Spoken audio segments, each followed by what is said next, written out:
so now we're going to look at a couple of different tricky chokes here from standard side control.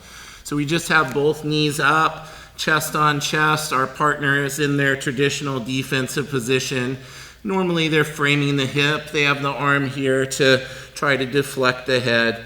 So from this position, maybe I wasn't able to get control underneath his head. Sometimes I am going to have control.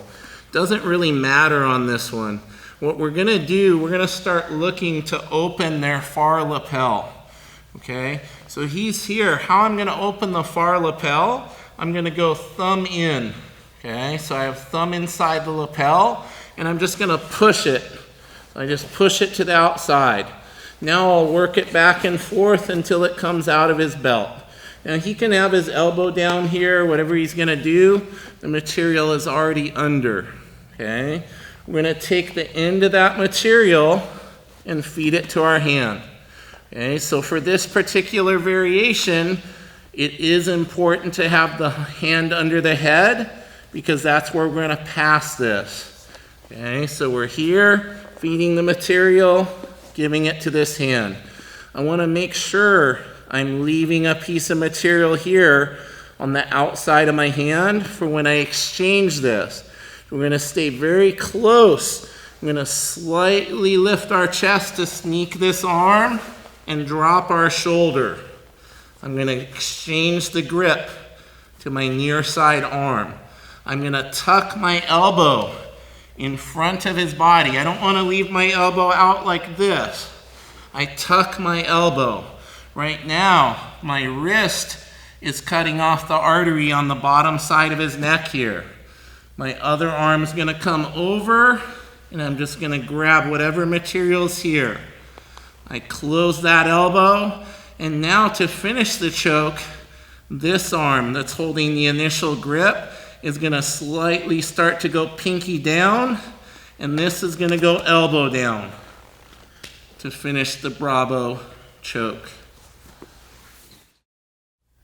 All right, so another variation of the lapel choke here from side control. I am going to open the lapel just like before, thumb in, pushing the lapel open, freeing it from his belt. But this time, he is aware that I want to pass this under his armpit. So as I open this, he's tucking his elbow down. Okay? It's very important to make sure at this point you're using a palm down grip. So we were thumb in, we have a palm down grip.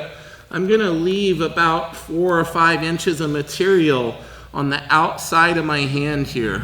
This is a very important detail for this technique. So I'm trying to push this under, he's blocking.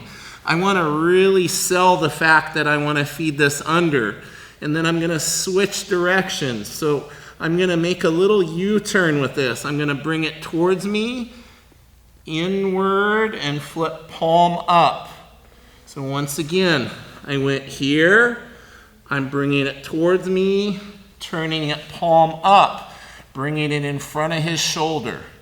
I'm going to grab the material on the end with my hand. Now I want to cinch this piece of material to his neck. It's very important. I'm not going to be out here and just start trying to choke him. I'm going to bring that piece of material, cinch it tight to his neck, dip my elbow. Once my elbow is in, the arm that's behind his neck straightens to finish my baseball choke.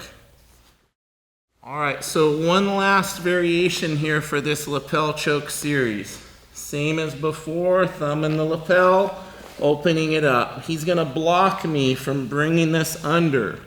I am going to loop it around, but this time he was able to get his hand in the way.